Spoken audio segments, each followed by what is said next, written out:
माता जी, जय श्री राम, जय हनुमान। आपण मानक आम चैनल माँ की शक्ति बाबा की भक्ति की स्वागत। आज आम भिडियो माध्यम जाना जदि आपण घरे पैसा पतर अभाव होपारे आपण घरे माँ लक्ष्मी बास करना तेणु यार कौन पर यह सब जिन होता है क्यों 10टी मुख्य कारण जहाँद्वारा कि आपण घरे माँ लक्ष्मी बास करती ना कि आसिले से पलि जाती आपन को धनर अभाव सब होता है से सब 10टी मुख्य कारण कौन कौन यही विषय संपूर्ण आज भिडियो माध्यम जाना। यदि आपण मानक भिडियो भल लगे तेज लाइक शेयर सब्सक्राइब करेंगे और अन्य मानक शेयर करेंगे। तो चलते भिडियो आरंभ करवा। जय श्री राम। घरे धनर अभाव दवा आप पैसा पतर न अंटा कि आपण घर लक्ष्मी छड़ा हो यार अनेक कारण अच्छे कि मुख्य 10टी कारण अच्छी जहाँद्वारा कि आप माँ लक्ष्मी को आप हर था माँ लक्ष्मी आप घर पलि था। प्रथम कारण है आपड़ जदि केवल पूजा कर समय माँ लक्ष्मी को नाम नौथे कि माँ लक्ष्मी को केवल डाकुवे कि माँ लक्ष्मी की पूजा करेंगे जदि आप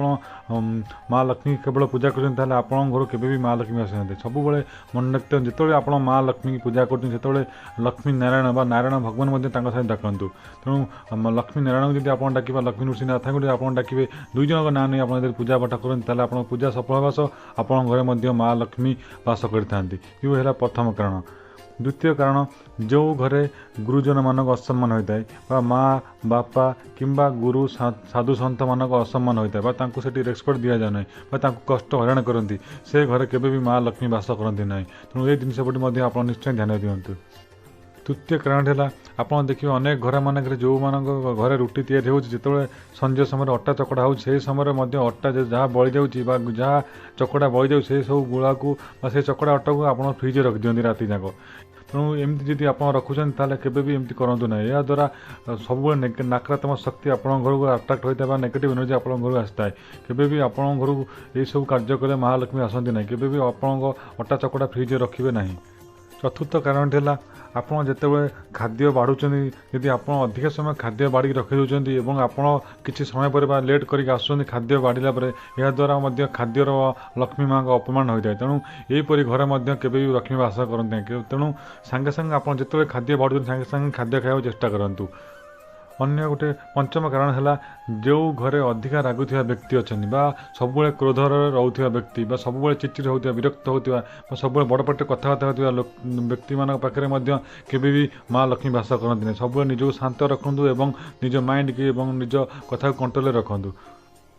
6 नंबर कारण है आपड़ जदि आपण घरे ओलुवा झाड़ू अपमान करती एणे तेणे फोपाड़ती कि झाड़ू गोड़ मारती गोईठा मारती सब झाड़ू को देखिए रखती तेणु यह द्वारा माँ लक्ष्मी को अपमान होता है और से सब घर मानक केवे भी माँ लक्ष्मी बास करती ना।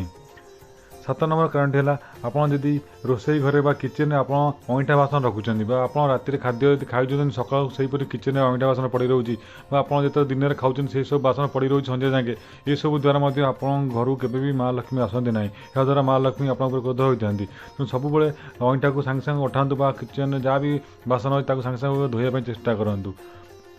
8 नंबर कारण है आप जदि संजय समय क्या लुण दान करुँद्वारा आपण घर लक्ष्मी पलि जाती तेणु संजय समय केवे भी क्या लुण दान करूँ ना संजय समय केवे भी आपण क्या पैसा धार उधार दिंतु ना। 9 नंबर कारण है आप जदि संध्या समय आप झाड़ू कर घर ओलुंच कि संध्या समय जब आप खाऊँ कि एमती खराब कार्य कर घरे कौन पाटितुंड कर कलह सृष्टि कर घरे समस्त द्वारा पाटितुंड हो घरे कजिया डिस्टर्बान्स हो घरे केते कौन लोक जब कांदुची ये सब जब संध्या समय कम कर लक्ष्मी आप घर छाड़ी पड़ता है तो संध्या समय सब भगवान समय से समय चेष्टा कर जिते समय आप भगवान को देपर और शांति बसी प्रार्थना कर ध्यान करेंगे भगवान स्मरण करेंगे। संध्या समय जब ये सब कम कर भगवान आप सन्तुष्ट होता है। आप जदि टंका पैसा जब आप जहाँ भी आणुं एणे तेणे फोपाड़ुं आप जो टंका पैसा रखुच्च से सब जिन असना जगह रखुच्च अपरिष्कार जगह टंका पैसा रखुच्च कि आप जो पैसा रखिदे घर टेबुल चेयर पैसा को एणे फोपाड़ दूसरी याद्वारा माँ लक्ष्मी को अपमान होता है तेणु सब पैसा को पैसा जत्न रखु पैसा को सब सफासुतरा जगह रखु निज निर्दिष्ट स्थान में रखु एणे तेणे फोपाड़ा द्वारा माँ लक्ष्मी को अपमान होता है याद्वारा माँ लक्ष्मी आप घर छाड़ी पड़ि था तेणु यही 10टी कारण है जहाँद्वारा कि माँ लक्ष्मी आपण असंतुष्ट होती और आप घर छाड़ी पड़ि था तेणु आपको जब भिडियो भल लगे तेज लाइक शेयर सब्सक्राइब करेंगे और अन्य मानक शेयर करेंगे तेज आज रोचे आप दिन भल कटू। जय श्री राम।